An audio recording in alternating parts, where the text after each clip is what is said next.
मैं हूं नफीसा खान और आप देख रहे हैं फिल्मी बीट।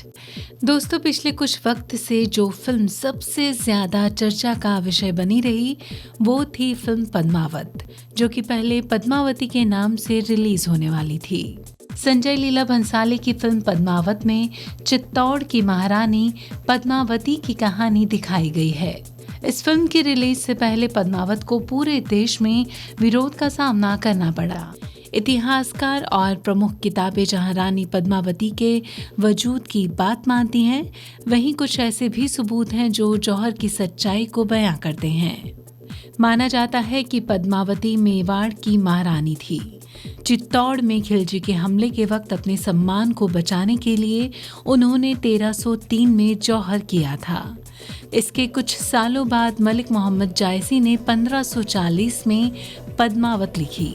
इससे पहले छिताई चरित, कवि बैन की कथा और गौरा बादल कविता में भी पद्मावती का जिक्र हुआ था।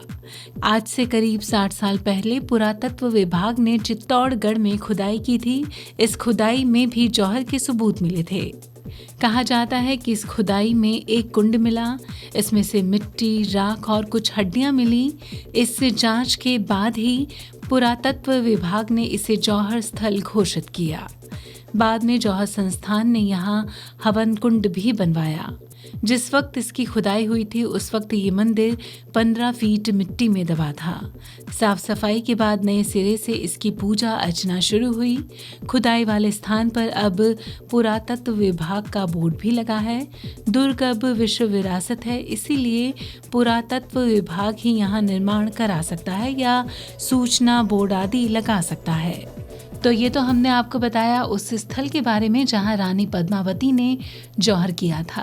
अब आते हैं संजय लीला भंसाली की फिल्म पद्मावत की तरफ। इस फिल्म के बाद ही आम लोगों को भी पद्मिनी के बारे में जानने का मौका मिला। इसके लिए हम सभी को शायद संजय लीला भंसाली का कहीं ना कहीं शुक्रिया अदा करना चाहिए। पद्मावती को उस इतिहास के कारण याद किया जाता है जिसके कारण पद्मावती ने अपनी इज्जत और मान मर्यादा को तार तार होने से बचाने के लिए जौहर किया था। लेकिन आपको इसके अलावा भी कई बातें पता होनी चाहिए जो कि रानी पद्मिनी के जीवन में काफी महत्वपूर्ण थी।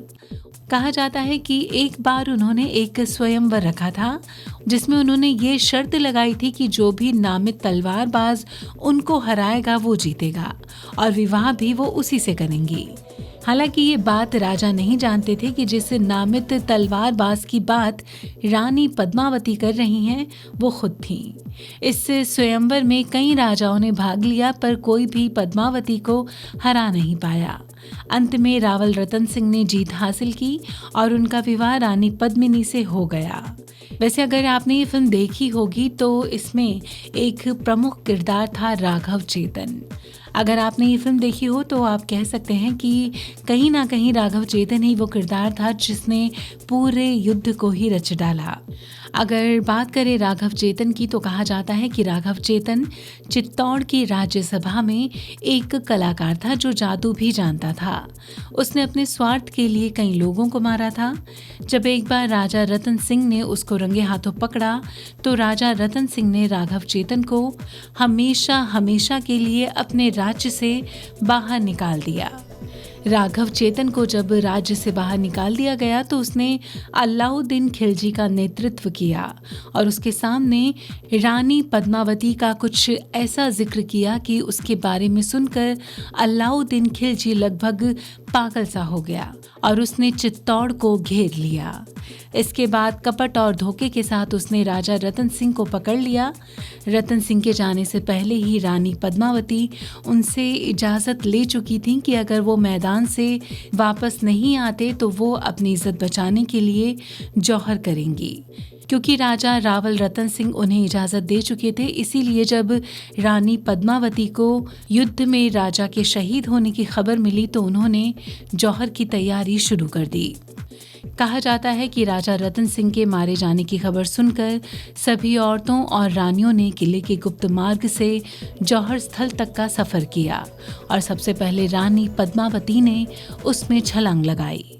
जौहर के बाद रानियों का विलाप और चिल्लाहट इतना तेज था कि जौहर स्थल को अलाउद्दीन खिलजी ने हमेशा हमेशा के लिए बंद करवा दिया था। उसके कई सालों के बाद चित्तौड़ के राजा ने इसको फिर महिलाओं के वीरता के प्रतीक स्थल के तौर पर इसे दोबारा खुलवाया। तो ये थी वो बातें जो रानी पद्मावती के जौहर से जुड़ी हुई हैं। उम्मीद करते हैं आपको रानी पद्मावती और जौहर कुंड से जुड़ी ये खास जानकारी बेहद पसंद आई होगी। इसी के साथ चाहते हैं आपसे इजाजत, बहुत जल्द मिलेंगे। फिलहाल अभी के लिए फिल्मी बीट में बस इतना ही।